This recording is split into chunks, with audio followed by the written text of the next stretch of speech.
नमस्कार। 1932 पर राज्यपाल के सुझाव को दरकिनार करते हुए हेमंत सोरेन की सरकार एक बार फिर से 1932 का विधेयक सदन में लाने जा रही है। जो खबरें हैं उसके मुताबिक शीतकालीन सत्र में ही कल यानी कि बुधवार को दोबारा से 1932 का विधेयक सदन में आएगा। लेकिन जिस तरीके से राज्यपाल ने अपने संदेश के माध्यम से सुझाव दिया, उसको दरकिनार करके फिर से सदन में लाना क्या इस बार भी झारखंड के लोगों को 1932 का लाभ दिला पाएगा? और दूसरा जो सवाल है कि क्या इस बार बीजेपी और राजसू पिछली बार की तरह क्या इस बार भी 1932 के विधेयक को समर्थन देगी? हमारे साथ मनोज पांडे हैं, इस पे चर्चा करेंगे। पांडे जी, जो खबरें हैं और बड़ी खबर है वो खबर ये है कि कल ही सदन के अंदर 1932 का विधेयक हेमंत सोरेन की सरकार फिर से लाने जा रही है।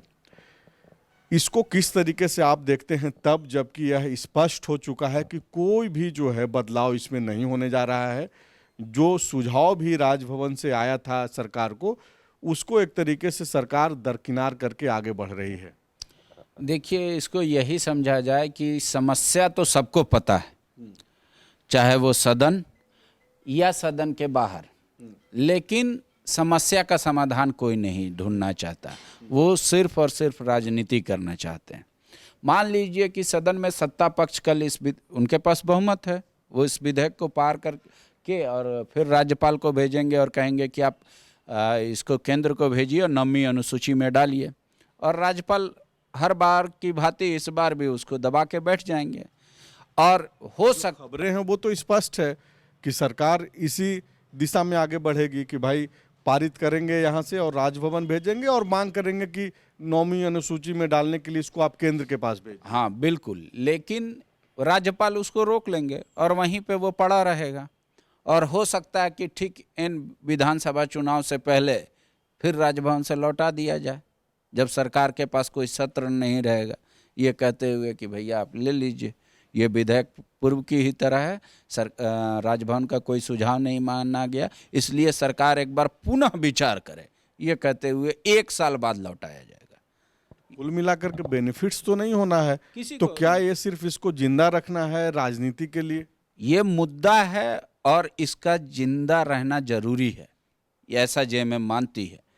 और विपक्ष ये कहता है कि इस मुद्दे का समाधान भी नहीं चाहती। उनका तर्क रहता है कि भाई झारखंड आंदोलन में भी ये लोग चाहते तो पहले झारखंड बन जाता है, ये तमाम चीज़ें। तो ये सिर्फ मुद्दा जिंदा रखना चाहते हैं, राजनीति करना चाहते हैं, समाधान नहीं चाहते। बीजेपी कल सिर्फ समाधान क्या है पांडे जी? जो सुझाव दिया गया है राजभवन से, वो भी एक बार दर्शकों को फिर से आप बता दीजिए।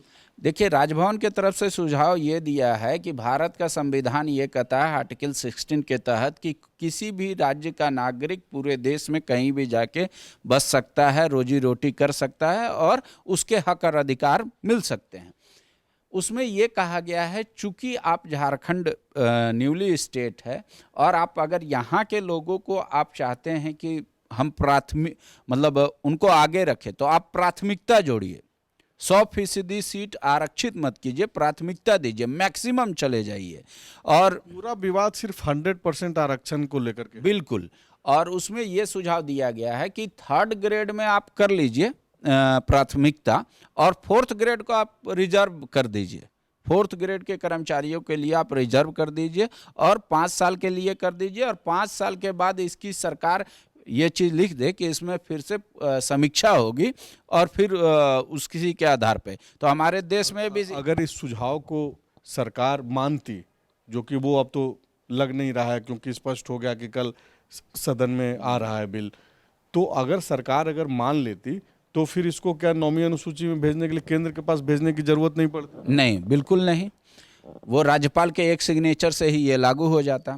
उसमें क्या है कि अब आप इस बात को देखिए, इससे क्या नुकसान होता? जो दर्शक है इसको एकदम मोटा मोटी तौर पे बात कीजिए और बताइए कि एक आम आदमी, एक आम दर्शक जो झारखंडी है, जो यहाँ का रहने वाला है, यहीं का है, उसको अगर ये लगता है कि 100% रिजर्वेशन होना चाहिए, कानून ये बोल रहा है कि 100% रिजर्वेशन नहीं हो सकता है, तो अब जो सुझाव है राज्यपाल का कि इसमें आप सिर्फ 5 साल के लिए प्राथमिकता का शब्द जोड़िए और तृतीय वर्ग में भी आप आरक्षित कर दीजिए, तो इससे क्या नुकसान होगा? वो जो बैठा हुआ दर्शक, जो कोई हजारीबाग का कोई गांव में है, कोई दुमका के कोई गांव में से बैठ करके जो फॉलोअप का दर्शक देख रहा होगा, उसको तो ये लगेगा ना कि हेमंत सोरेन तो चाह रहे हैं कि भाई हम 100% रिजर्वेशन देना चाहते हैं, तो ये ठीक चाह रहे हैं।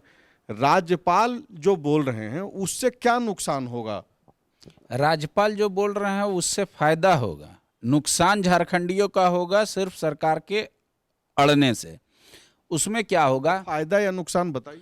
उसमें क्या होगा कि झारखंड में आगे भी कौन स्थानीय है ना स्थानीय की परिभाषा रहेगी, ना झारखंड के पास कोई स्थानीय नीति रहेगा और ना ही नियोजन नीति रहेगा। इसका मतलब ओपन फॉर ऑल रहेगा। भारत सरकार के अड़ने से, हाँ, सरकार के अड़ने से यही होगा, भारत का कोई भी नागरिक आकर यहाँ भर सकता है और वो जिसको जिस अनुसार से क्षमता है उसी अनुसार से, उस कैटेगरी के अनुसार उसको फायदा मिलेगा। 60-40 वाली नीति है। नियोजन का मसला इसलिए है क्योंकि इसी स्थानीय नीति में जो है नियोजन को भी जोड़ा गया है तृतीय और चतुर्थ वर्ग में।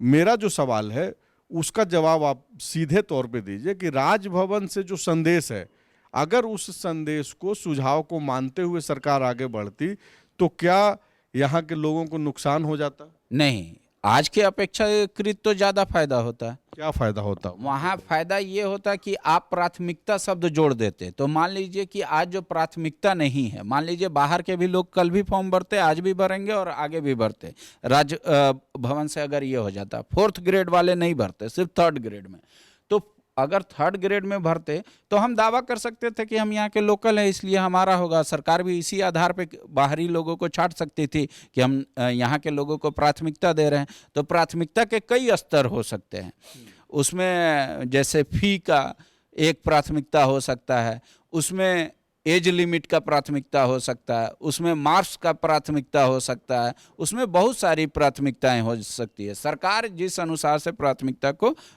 बयां करती उस अनुसार से हो सकता था।